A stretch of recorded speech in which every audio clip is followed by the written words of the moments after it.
Um, Hello, I'm Shruti Apte from ATRC, and today we have with us Dr. Zai Kirkar. Our topic today for discussion is about eye care and how to take care of your eyes. Before we start, let me give you a background about Dr. Zai. She's done her DNB, FRCS, and FACS.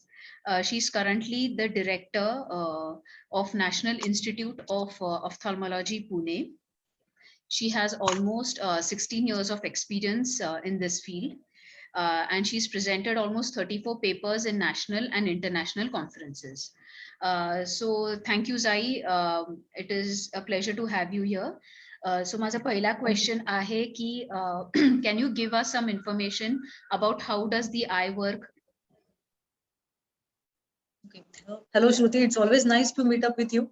Yes. Well, how does the eye work? It is something that we start learning when we are in the 6th or the 7th standard. You must could be remembering that we used to have those optical diagrams where the eye was shown and the rays of light could be seen passing. So the eye itself is it's like a camera.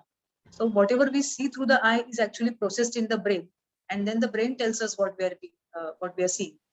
So the rays of light, they cross the cornea, they pass through the lens, and then through the lens, they are reflected as a point focus on the retina. So when they reach the retina, then they go to the optic nerve. From the optic nerve, the light rays travel to the brain. And in the brain, the occipital cortex, which is situated at the back of the head, is responsible for processing those images and telling us what we are able to see. So that's how grossly the eye works. Okay. So माझा actually दुसरा question असा राहील की आता छोट्या मुलांना जेव्हा चष्मा नंबर येतो तेव्हा आपण म्हणतो की 2.5 आहे, 3 आहे किंवा मायनस आहे, सिलेंड्रिकल आहे. सो तुम्ही थोडीशी आम्हाला त्याच्याबद्दल इन्फॉर्मेशन देऊ शकाल का? तर आता आपल्याला डोळ्याचा नंबर का लागतो? तर डोळ्याचा नंबर लागण्याचं रिझन असतं आपल्या डोळ्याचा आकार कसा आहे, आपल्या डोळ्याच्या लांबीवरती ते अवलंबून असतं. आता मी जसं म्हणलं की आपला जेव्हा आपण काही एखाद्या गोष्टीकडे बघतो तेव्हा रेज ऑफ लाईट कॉर्नियातनं लेन्स मधनं रेटिनावर जातात. आता आपली ज्या डोळ्यातली जी लेन्स आहे ती ऍक्च्युली कॅमेराच्या फोकसिंग लेन्स सारखं काम करते. की जर आपल्या डोळ्याचा रेज जर डोळ्याच्या ते लेन्सला कम्प्लिटली फोकस रेटिनावरती नाही करता आला, रेटिनाच्या थोडासा पुढे केला गेला, तर हे कधी होईल जेव्हा डोळ्याची लांबी जास्ती असते, तर त्या सिच्युएशन मध्ये मायनस नंबर लागतो. आणि हेच जर रेज डोळ्याच्या मागे फोकस व्हायला लागले, म्हणजे ते क्रॉस करून जात आहेत मागे आणि आपल्याला फोकस होत नाहीये, तर याचा अर्थ डोळ्याची लांबी छोटी आहे, म्हणून ते रेज ऑफ लाईट मागे जात आहेत. तर अशा सिच्युएशन मध्ये प्लस नंबर लागतो. आणि सिलेंड्रिकल नंबर जो असतो तो लागतो जर आपला डोळ्याचा आकार, आपण डोळ्याच्या लांबीबद्दल म्हणलं, त्याच्यामुळे स्फेरिकल नंबर लागतात. पण डोळ्याचा आकार म्हणजे आपल्याला हॉरिझॉन्टल आणि व्हर्टिकल मेरिडियन जे असतात डोळ्यांचे, ते जर एक्झॅक्टली एकमेकांची 90 डिग्रीचा अँगल करत नसले, एखादा मेरिडियन जास्ती स्टीप आहे किंवा एखादा मेरिडियन जास्ती फ्लॅट आहे, तर मग सिलेंड्रिकल नंबर लागतो. हे नंबर लागणार. आणि मग किती आपल्याला ते पॉइंट फोकस तो क्लिअर करण्यासाठी किती पॉवर द्यावी लागते त्याप्रमाणे नंबर ठरतात. 2 लागणार आहे का, 2.5 लागणार का, 5 लागणार आहे का, 10 लागणार आहे, असा नंबर किती आपल्या डोळ्याच्या लांबी. जेवढा मोठा डोळा तेवढा मोठा नंबर, आणि जेवढा छोटा डोळा तेवढा मोठा प्लस नंबर, असं ते गणित असतं. ओके. मग तुम्ही ऍक्च्युली आपल्याला जर रोज आपल्या डोळ्यांची काळजी घ्यायची असेल तर तुम्ही डेली असं काही सजेस्ट कराल का आय केअरचं? म्हणजे डेली ह्याच्यापेक्षा प्रिव्हेंटिव्ह हे डोळ्याच्या कुठल्याही विकारांमध्ये प्रिव्हेन्शन हे जास्ती it is better than cure always. तर आपल्या घरामध्ये जर काही फॅमिली हिस्ट्री असली, जसे मोठे चष्म्याचे नंबर किंवा काही डिसीजेस जसे ग्लाकोमा, तर अशा सिच्युएशन मध्ये प्रत्येकाने डोळ्याचा चेकअप करून घेणं महत्वाचं आहे. कारण का ह्या गोष्टी जेनेटिक असतात. जर फॅमिलीमध्ये कुणाला असेल क्लोज रिलेटिव्ह मध्ये, फर्स्ट डिग्री रिलेटिव्ह मध्ये, तर मग ते येण्याची शक्यता असते. तर त्यामुळे डोळ्याची काळजी फर्स्ट इज की बी अवेअर, की तुम्हाला काय डोळ्याचे काही प्रॉब्लेम्स घरात आहेत ते माहितीये का. तर माहिती असलं तर त्या दृष्टीने सगळ्या इतर जनरेशन्सनी पण डोळे रेग्युलरली चेक करणं, रेग्युलरली मीन्स ऍटलिस्ट वर्षातून एकदा चेक करणं आवश्यक आहे.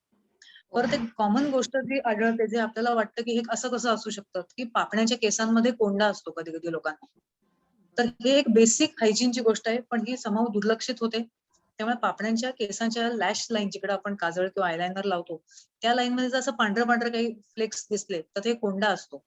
त्यामुळे हे लहान मुलांमध्ये स्पेशली लक्षात येत नाही. मुलं खूप वेळा लक्ष देत नाहीत, दात घासायच्या वेळेला डोळे धुवत नाहीत, आंघोळीच्या वेळेला डोळे धुवत नाहीत, आणि त्यामुळे हे कोंडा जमा होतो. कोंडा जमा झाला की पापण्यांचे केस गळायला लागतात, तिथं रांजणवाडी सारखी व्हायला लागते, मग मुलं डोळे चोळायला लागतात, मग तेच इन्फेक्शन डोळ्यामध्ये जायची भीती असते. म्हणून फक्त डोळे क्लीन ठेवणं रोज, एवढी एक बेसिक गोष्ट करणं आवश्यक आहे. आणि कुठलेही सुपर फूड्स नसतात डोळ्यासाठी, की रोज मी गाजर खाते, रोज मी मुळे खाते, मग आता नंबर लागणार नाही, असं कधीही होत नाही. त्यामुळे बॅलन्स्ड मील हे महत्वाचं आहे प्रत्येक एज ग्रुपसाठी. आपल्या राईट. बॉडीला सगळेच इन्ग्रेडियंट्स आवश्यक असतात. असं नाही की फक्त एकच इन्ग्रेडियंट जास्ती त्यामुळे मग डोळे छान राहतील, असं नाही. जे काही हेल्दी बॉडीसाठी आहे ते डोळ्यासाठी पण आहे. तेव्हा ओके, तुमची ओके, बॉडी हेल्दी असली तर ऑटोमॅटिकली डोळे हेल्दी असणार आहे. Okay, okay. त्यामुळे सगळ्याची आणि रेग्युलर एक्सरसाइज. एक्सरसाइज म्हणजे माझं म्हणणं की फिजिकल एक्सरसाइज. लोकांना राईट. खूपदा डोळ्याचे व्यायाम करावेसे वाटतात. म्हणजे डोळे वर फिरवायचे, खाली वर बघायचं, खाली बघायचं, गोल गोल फिरवायचे. तर ऍक्च्युली डोळ्याचे जे मसल्स आहेत ते आपल्या बॉडीच्या स्केलेटल मसल्स म्हणजे बायसेप्स, ट्रायसेप्स, हॅमस्ट्रिंग्स असे ते मसल्स नाहीयेत. त्यामुळे डोळे हलवले किंवा डोळे वर ठेवले, डोळे कॉन्ट्रॅक्ट केले तर ते मसल्स स्ट्रॉंग होतील असं नाहीये. ओके. डोळ्याचे व्यायाम असतात, पण ते ज्या लोकांना तिरळेपणा आहे किंवा ज्यांना कमी दिसतं, ज्यांना लेझी आय म्हणतो आम्ही, ते आहे. त्या लोकांसाठी डोळ्याचे व्यायाम उपयोगाचे असतात. Okay, okay. Physical exercise, balance diet हे आणि हायजीन बस एवढं केलं तरी right. You are good to go. मग आता टिपिकली आता रेनी सीझन मध्ये हिवाळ्यामध्ये तुम्हाला असं काही वेगळे प्रॉब्लेम जाणवतात का छोट्या मुलांमध्ये किंवा अडल्ट मध्ये टिपिकली या सीझन मध्ये? म्हणजे आता जसे सीझनल चेंजेस येतात ना, त्याच्याबरोबर बरेचदा हवेतले पोलन आणि डस्ट पार्टिकल्स त्याचं कॉम्पोजिशन चेंज होत असतं. त्यामुळे जेव्हा जेव्हा त्याचं चेंज इन सीझन तेव्हा खूपदा ॲलर्जिक कंजंक्टिव्हायटिसचं प्रमाण खूप वाढलेलं दिसतं. त्याच्यामध्ये डोळे लाल होतात, पाणी येतं, डोळे सारखे चोळावेसे वाटतात. हे त्याचे कॉमन सिम्पटम्स असतात. आणि ऍक्च्युली ॲलर्जिक कंजंक्टिव्हायटिस हे समर सीझन मध्ये जास्ती कॉमनली असतं, कारण का तेव्हा धूळ जास्ती असते, हीट जास्ती असते आणि त्यावेळेला हे डोळे लाल होतात. आणि त्यातल्या त्यात मग विंटरमध्ये त्या मानाने प्रॉब्लेम्स थोडे कमी असतात. अगेन ड्राय म्हणजे विंटरमध्ये आणि समरमध्ये तरी बघायला गेलं तर ड्रायनेस डोळ्याचा डोळे ड्राय होतात. ड्राय आयचं प्रमाण जास्ती असतं. ते रेनी सीझन मध्ये थोडं कमी असतं. कारण का ह्युमिड असतं वातावरण तेव्हा डोळे, त्वचा दोन्ही एवढी ड्राय पडत नाहीत. आता आपण बघितलं कोविडमध्ये म्युकोरमायकॉसिस ह्याच्याबद्दल किंवा ब्लॅक फंगस खूपच चर्चा झाली होती 1 महिन्यापूर्वी. सो तुमच्याकडे असे काही पेशंट्स आले किंवा can you just throw some light की काय आहे म्युकोरमायकॉसिस आणि आपण घाबरायला पाहिजे का नाही घाबरायला पाहिजे? म्हणजे खरं तर आपण नाही घाबरायला पाहिजे, कारण का घाबरून नुसतं काही होणार नाही. पण आपण अवेअर असायला पाहिजे, की असं गोष्ट पण होऊ शकते. म्युकोरमायकोसिस हा एक तसा जरा बऱ्यापैकी म्हणजे किचकट रोग आहे. तो एक तर पटपट बरा होत नाही आणि खूप प्रोलॉंग वेळ म्हणजे दीर्घ काळ त्याच्यावरती औषधोपचार घ्यायला लागतात. ही औषधं सुद्धा खूप टॉक्सिक असतात. म्हणजे त्याच्याने आपल्या किडनीज वरती इफेक्ट होऊ शकतो. इंटरनल ऑर्गन्स डॅमेज व्हायची भीती असते. पण म्युकोरमायकोसिस कुणाला होऊ शकतं हे एकदा लक्षात आलं, की जनरल पॉप्युलेशन मध्ये जे उगाचच त्याच्याबद्दल भीती निर्माण झाली, ती तसं घाबरून जायची गरज नाही. म्युकर हा जो फंगस आहे, हा सगळीकडेच असतो. म्हणजे तो हवेत आहे, पाण्यात आहे, मातीत आहे. Everywhere it is present. त्याला युबिक्विटस फंगस म्हणतात, की तो सगळीकडे हजर असतो. आपल्या बॉडीची इम्युन सिस्टीम जी काही आहे, ती आपण ह्या सगळ्या गोष्टींवरती फाईट देत असतो आणि आपण ती फाईटमध्ये आपण जिंकतही असतो. आपल्याला सारखं असं इन्फेक्शन होत नसतं. पण जेव्हा आपली इम्युनिटी कॉम्प्रोमाइज होते, जसं आता कोविड-19 मध्ये इम्युनिटी कॉम्प्रोमाइज होते. त्याच्यामध्ये शुगर वाढतात. डायबेटिक जेव्हा लोक असतात, अनकंट्रोल डायबिटिक्स त्याच्यामध्ये शुगर वाढते. कोविडच्या ट्रीटमेंटसाठी जे स्टिरॉइड्स दिले जातात, जे आवश्यक असतात, म्हणजे ते देणं आवश्यक आहे असं नाही की ते द्यायचे नाहीत. पण त्याच्यामुळे सुद्धा इम्युनिटी ड्रॉप होते. किंवा इतर कुठला मोठा आजार आहे, त्याच्यामध्ये इम्युनिटी आपली कॉम्प्रोमाइज होणार आहे. अशा सिच्युएशन्समध्ये हे म्युकोरमायकोसिस म्हणजे म्युकरला त्याचं डोकं वर करायला वेळ मिळतो. आणि आपली इम्युनिटी कमी झालेली असल्यामुळे आपली बॉडी त्याला फाईट करत नाही आणि म्हणून तो म्युकोरमायकोसिस या लोकांमध्ये होतो. तो नाकाच्या इथं का होतो तर आपल्या म्युकोजा म्हणजे आतलं जे लाइनिंग असतं आपल्या इनर जे मऊ लाइनिंग जे तोंडाला किंवा नाकाला असतं त्याला म्युकोजा म्हणतात. त्या म्युकोजामध्ये तो ऑलरेडी असतो. तर त्यामुळे त्याला तिथनं एंट्री बॉडीमध्ये मिळवायला काही फार अवघड जात नाही. कारण का आपली इम्युनिटी डिप्रेस्ड आहे म्हणून. आता ज्या लोकांची इम्युनिटी चांगली आहे, ज्या लोकांना कोरोना झालाय पण बाकी ट्रीटमेंट खूप लागली नाही करायला, लवकर बरे झालेत. अशा लोकांना ते व्हायची शक्यता खूप कमी असते. आणि असं नाहीये की म्युकोरमायकोसिस आधी लोकांना होतच नव्हता.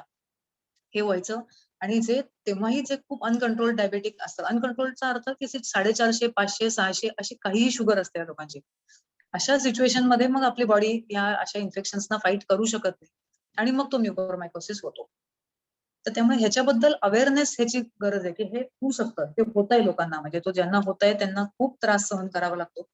आणि ह्याच्या काही अर्ली साईन्स अशा आहेत की डोळा एकदम दुखायला लागतो, प्रचंड प्रमाणात पेन होतं याच्यामध्ये, पापणीला सूज येते, डोळा काही काही वेळेला हलवायला त्रास होतो, डोळ्याचे मसल्स कधी कधी पॅरालाइज होतात, दाताच्या इथं काळं आपल्याला दिसायला लागतं, ते ब्लॅक इश्चार म्हणतात त्याला, तो ब्लॅक फंगस का तर काळं असं एक लेअर जमा झालं असतं आपल्या हार्ड पॅलेट वरती दिसतं, नाकाच्या इथं काही काही वेळेला दिसू शकतं, किंवा एकदम आजारपणाचा अनहेल्दी लुक यायला लागतो. म्हणजे असं फिट आणि हेल्दी लोकांमध्ये हे दिसून येणार नाही, पण हे कुठलेही सिम्पटम्स जर असले तर मग इमिजिएटली मेडिकल कन्सल्टेशन घ्यायला.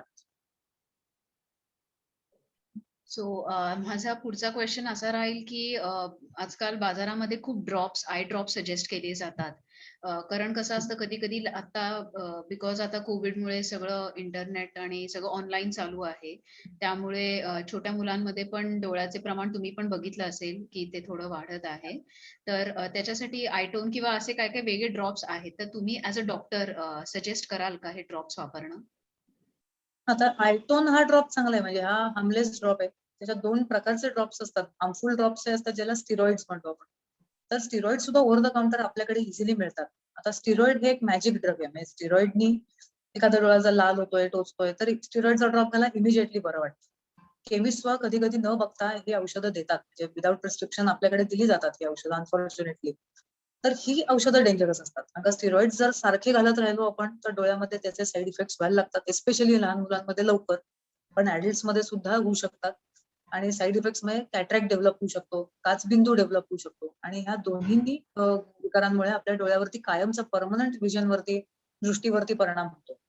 पण आयटोन सारखा जो ड्रॉप आहे तो लुब्रिकेटिंग ड्रॉप आहे, म्हणजे डोळा ओला ठेवण्याचा ड्रॉप.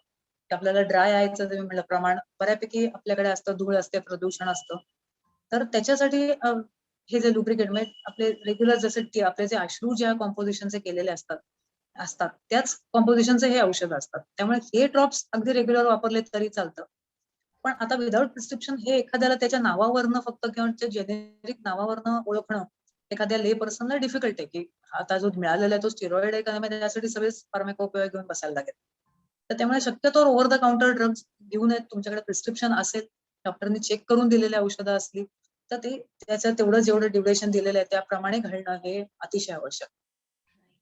मगाशी ऍक्च्युली तुम्ही म्हणाला होता की एक्सरसाइजेस आपण जसं बाकीच्या मसल्स एक्सरसाइजेस करतो, से बायसेप्स ट्रायसेप्स, असे डोळ्यांचे एक्सरसाइजेसची अशी काही गरज नाहीये, पण तुम्ही असं बेसिक आम्हाला काही एक्सरसाइजेस जे मे बी आय रोटेशन किंवा असं काही सजेस्ट कराल का? नाही, तेच मी म्हणलं की असं नुसतं डोळे फिरवणं वगैरे ह्याच्याने तसा उपयोग होत नाही. पण ज्यांना कमी दिसत असतं, जसं लहान मुलं ज्यांना लेझी आय असतो, त्यांना आम्ही डोळ्यांच्या एक्सरसाइजसाठी जो डोळा लेझी आहे त्याला जास्ती काम पडावं म्हणून चांगला डोळा इनफॅक्ट बंद करायला सांगतो. दिवसातनं 4 तास, 6 तास तो डोळा कम्प्लिटली असा पॅच करायचा असतो. हा आय एक्सरसाइज आहे. मग अजून काही मशीनवरती ज्यांना मसलचा कोऑर्डिनेशन नसतं, ज्यांना तिरळेपणा असतो, त्याच्यासाठी मशीनचे एक्सरसाइजेस सुद्धा दिले जातात. त्याच्याने नजरेत पण वाढ होतो आणि कोऑर्डिनेशन मध्ये पण इम्प्रुव्हमेंट होते. पण ज्यांचे डोळे व्यवस्थित सरळ आहेत, ज्यांची आयसाईट प्रॉपर आहे, त्यांना स्पेशली तसं करायला लागत नाही, कारण का आपण एकतर जेव्हा जागे असतो आपल्या डोळ्यांची हालचाल प्रॉपर चालू असते, आणि असे व्यायाम डोळ्यांसाठी नसतात, म्हणजे असं काही करण्याची आवश्यकता नसते. ते करून काही बेनिफिट होणार नाही. करायला जर आम्ही म्हणतो की करायला जर तुम्हाला आवडत आहे, त्याच्याने बरं वाटतंय तर कंटिन्यू, पण असं नाही की ते केलंय म्हणून मला कॅटरॅक्टच झाला नाही किंवा म्हणून माझा नंबरच गेला, असं काही नाही होणार आहे. ते नाही केलं तरी सुद्धा तुमचा जर चष्मा नसला तर तो तुम्हाला येणार नाहीये, आणि कॅटरॅक्ट एज रिलेटेड आहे, तो इव्हेंच्युअली व्हायचा तो तेव्हा होणारच. ओके. ठीक आहे. आय थिंक तुम्ही बऱ्यापैकी एक शॉर्ट आपलं एक बेसिकली आम्हाला थोडंसं इन्फॉर्मेशन हवीच होती की तुम्ही तुमची डोळ्याची कशी काळजी घेतली पाहिजे, आणि आय थिंक तुमच्याकडनं एक इन्साइट मिळालेला आहे, स्पेशली एक्सरसाइजेसवर. कारण मला वाटलं की we all were of the opinion की डोळ्याचं तुम्ही जर अशी आय रोटेशन केलं किंवा असं that is going to be obviously strengthening होतं, पण त्यांनी बाकीचे जे हा. लोक म्हणतात की हे कॅटरॅक्ट कमी होतं किंवा पुढचा मागचा जो नंबर आहे तिरळेपणा तो पण खूपच कमी होतो, असं काही नाहीये. सो ते थोडस एक हे आहे. सो त्यामुळे तिरळेपणाचे व्यायाम डिफरंट असतात, ते फक्त होऊ शकतं बरं, पण ते त्याला बऱ्याच दिवसांची थेरपी लागते असं थेरपी नाही. लागते. ओके, ठीक आहे. I think thank you doctor Jai. It was a wonderful session. आणि पुढचे जे काय अजून सेशन्स असतील तर we will definitely get in touch with you and we would love to hear to connect with you. Thank you so much. Thank you very much. Thank you.